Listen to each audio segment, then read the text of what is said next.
Guys, I hope you're well. Welcome to another video. You've got Mr. Everything English, and today we are talking about pretzels.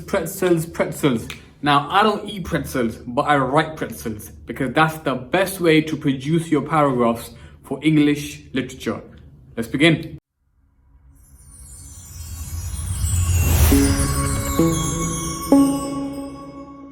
Now guys, look, in this video, I want to cover the structure of a pretzel paragraph.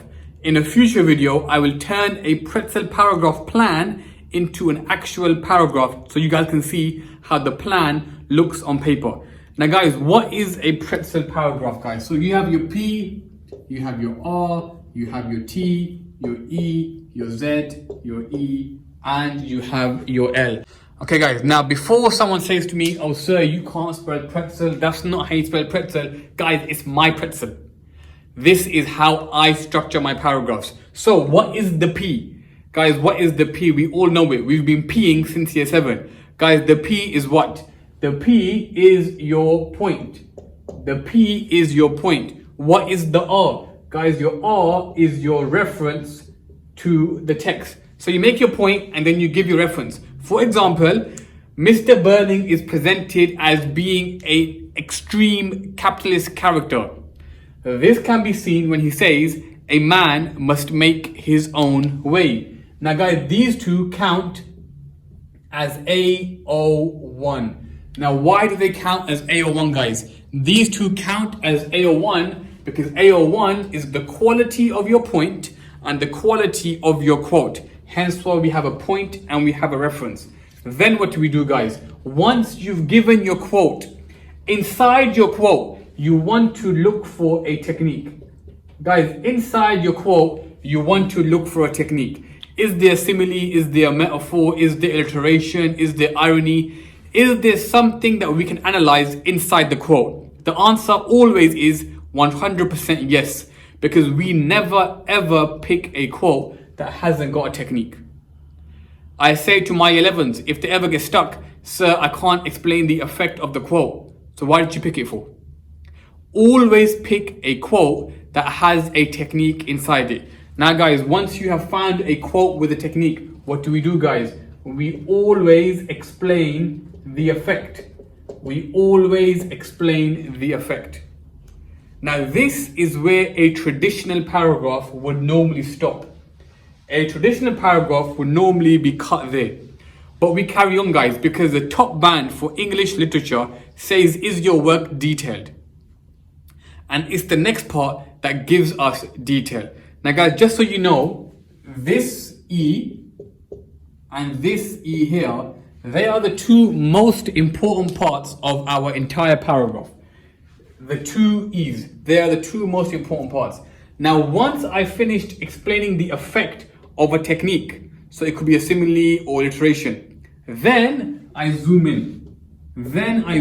But what do I zoom into? Guys, you zoom in to the technique. Sorry, no you don't. You zoom in to the same quote. You go back to the same quote, but this time you zoom in to a word. So this could be a noun, this could be an adjective, this could be a verb, this could be an adverb. Once we've zoomed in, what do we do, guys? We then explain the effect again. Now guys, there's a few important things you must consider. Please don't zoom in until you thoroughly explain the effect of the language device, because then the zooming in has no effect. The whole point of zooming in is that it adds layers to your answer. If you're going to say, the writer uses a metaphor and in the noun we can see this, what was the point of mentioning the metaphor? So guys, slow it down. You first give your point, then you give your quote, then you give your technique that's in that quote.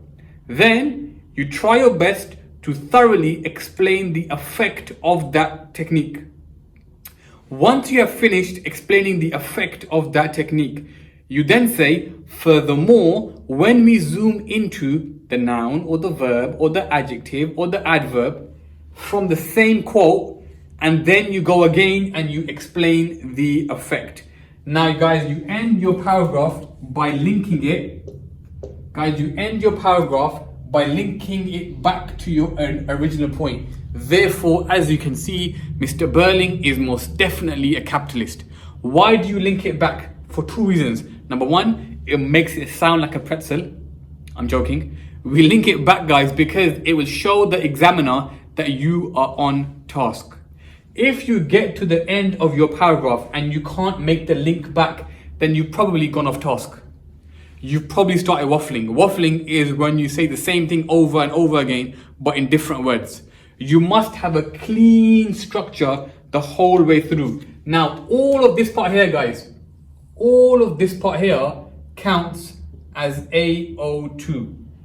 AO2 is what, guys? AO2 is explaining the effect of language, structure, and form. Our technique, maybe in one paragraph, we talk about a language technique. In a second paragraph, we talk about a structural technique. We mix it up, but we keep the structure the same over and over and over and over again. Now, guys, this is not a complicated acronym because paragraphs are not supposed to be complicated. It should be a straightforward structure where you should know that these 2 points is where I get 90% of my marks. You will not impress the examiner that much by having a lovely point, but you will if your explanation is on point. So guys, the 2 stars are the most important. This is the structure of your paragraph. Now you might be wondering, what about AO3? Now guys, because we only do AO3 once, maximum twice in an entire essay. What is AO3? AO3 is context, which is background. We are not doing a history essay. Therefore guys, when we do AO3, AO3 goes in between the explanation and the zooming in. So in one paragraph, you might decide that I'm going to refer to AO3 at this point. Now, a lot of students will leave their context till right at the end. Why? Never do that, because it's like your context is an afterthought that you've just kind of shoved at the end, hoping and praying the examiner gives you the mark. Your context must be embedded inside your writing. That's why we put it there. But I repeat, guys, we only do it once, maximum twice in an entire essay. Guys, this is the pretzel structure. It is a bulletproof structure. I promise you, because I've used it for years and it works. The only thing you must be conscious of is how well you explain the effects. Now guys, in a future video, I will plan a whole essay and a whole paragraph, and I will write it out for you using a pretzel structure so you can see how this looks like when it comes to writing. Alright guys, enjoy your pretzel. I will end the video here. I hope you found the video beneficial. As always guys, if you haven't subscribed, please click subscribe. If you're not following me guys on Instagram or TikTok, please do so. It's been Mr. Everything English. Peace.